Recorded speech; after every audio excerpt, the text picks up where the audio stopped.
Hey everyone, welcome to the Behind Enemy Lines YouTube channel. Today I'm going to go through the techniques to turn this 28mm 156 scale toy car into a ruined wreck. All rusted up, just as I'll get in closer for you, the viewers. As you can see, it's pretty destroyed. It's got no wheels. Even the inside is weathered and rusted.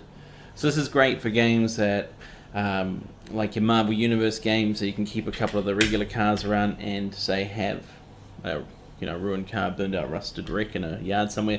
Also because I'm going to start playing a lot of this is not a test. I'm going to need to make a lot of rusty cars. So in this video we're going to show you how to turn that car into this. So first things, we're going to need some tools.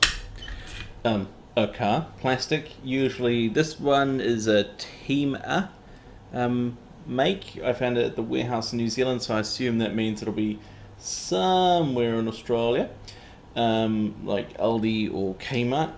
But I'm going to go over a few of the things I need to, make it. So you're going to need a jeweler's screwdriver with a Phillips head, a pretty much dead brush, a big old dry brush. I use a mix of rust colored pigments, some brown acrylic paint, nothing special there. I also use for my medium for the what do you call it stuff, the pigments, I use a matte varnish. It helps it mix together and gives it a matte finish, of course. I also use a big old can of matte black spray paint and some silver. Alright, so the next step is taking this car apart.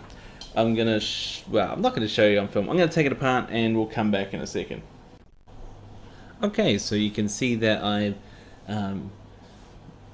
reduced the car down to its parts. I've removed the wheels and the wheel section because they don't come off as individual tires. They come off in a weird way, but I do keep what looks like a wheel on a stick, so maybe do a tire Ford at some point with half the cars, things like that. So what I'm going to do now is I'm going to discard this. This is Windows. This is useless to us, so we don't need that. I'm going to do something like they do in automobile painting or parts painting, not automobile painting, which is to wrap a bit of steel wire, when I can figure it out. Sorry, hard to do behind the camera. Well, it doesn't need much anyway. So we're going to hang it like that. We're going to spray paint it so we get an all-round good spray. And I'm going to do that with all of them. We'll come back when this is black and then silver. We'll be right back. Okay, we're back. The cars are silvered, and like I'm saying, it's real quick and dirty. It's a black spray paint with just a burst of silver. You don't want to totally coat it, you just want it to be in places, so you can still see black here, but that's not going to matter because what's next is some I'm just using golden. It's just liquid acrylic I picked up for cheap for landscaping stuff, so a bit of that, and I'm using the big dry brush. I'm going to get it wet though, just because I want it to have a little bit of flow, because this takes ages. So I start on the hood, or the bonnet as it's known in here in New Zealand and I think UK. So what I do is just get in there, because this is just going to form the basis, and it doesn't have to be flash. I'm just getting in the areas that I know rust can get into. So that's all your door wells and your cracks. And as you can see, in parts of it, it's like really thin down. And bits of it, I'm not taking any care. This, you can just, no matter what brush skill you have, it shouldn't be too hard to do.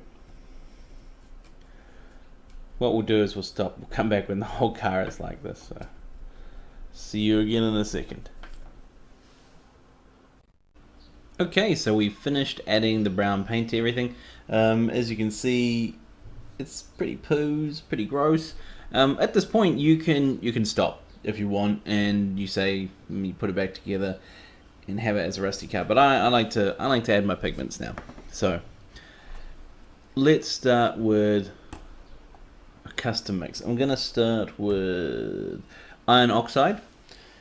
That's probably the more prominent, but I don't want it to look. Whoops! Oh yeah, don't get this on your clothes. It's pigment. I only know this from years of working with photocopiers and white shirts. Next is I'm using burnt sienna, which is a reddy brown kind of color. Most artists will know its values. Oh, that's actually lighter than the rust, but that's alright. And as a binding agent or a mixing agent, I'm going to use the some matte, it's ultra matte varnish, but I'm just using it because it's easy and it was handy. Trial and error, so you guys don't have to do your own experimenting if you don't want to. So, as you can see, this stuff is hydrophobic and doesn't mix very well. So, beads on top, doesn't absorb, but you got to mix it up. All right, that's probably enough. And a brush you don't care about, so this grizzly one will do the trick.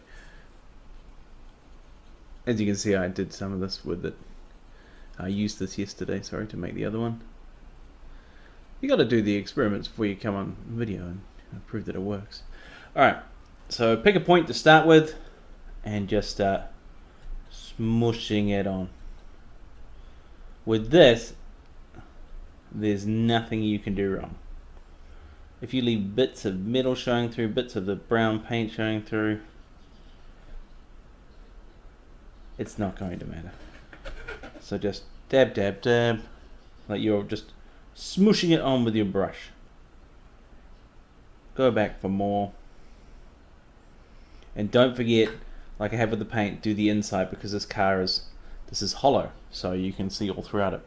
We'll come back once all the rust is applied and it dries itself out and it forms that rusty crust. Stay tuned. Okay, so about 15-20 minutes later the rust is dry and the car is ready for reassembly. So we're going to put that back together the way it came. So as you can see, got in there with the rust. I mean, it should be a subtle transition from the brown to, well, it shouldn't be very subtle, it should be rusty as all heck, but you know, you can see the difference.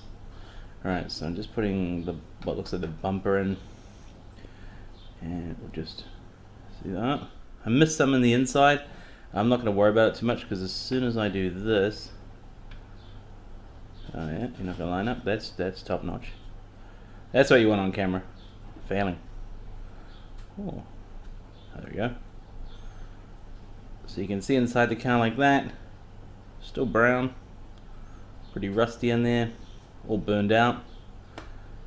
Alright. I didn't bother with the bottom because, well, no one can see that. So let's tighten it up with some screws that came with it.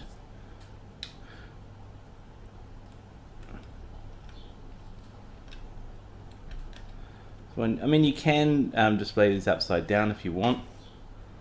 You'll just probably need to rust up the bottom. Try and get rid of the obvious screws, which most cars do not have in real life. In fact, no cars have giant screws in them like that, I don't think. But screw up, probably put something over the holes, probably scrape off the made in China bit, leave the engine, push it around to see if it flexes a bit more. There's still a bit of a gap there.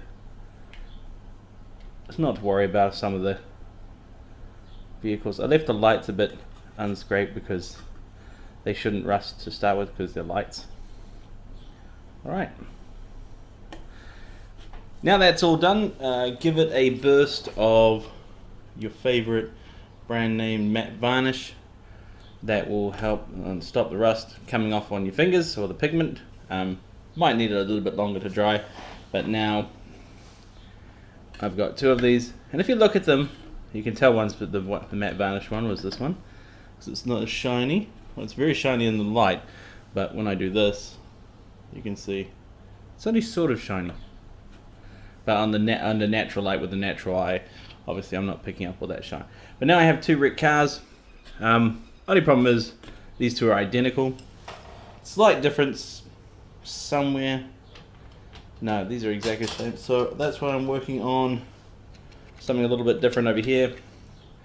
Keeping its wheels, but crushing the roof. So yeah, I'm putting some holes in the sides and melting it, and some shots in the side. Crushed roof, all good. Different maker car too, because it's got the air intakes here and whatever the thing is up there. But yeah, just to give you an idea, so you can take your average plastic toy car and turn it into an absolute post-apocalyptic rust bucket. The original one of these started off as bright yellow. You couldn't tell that now. If you've got any ideas or any hints and tips for me on how I could improve this, please go ahead and mention in the comments. Otherwise, thanks for watching. Remember to like and subscribe. Goodbye for now.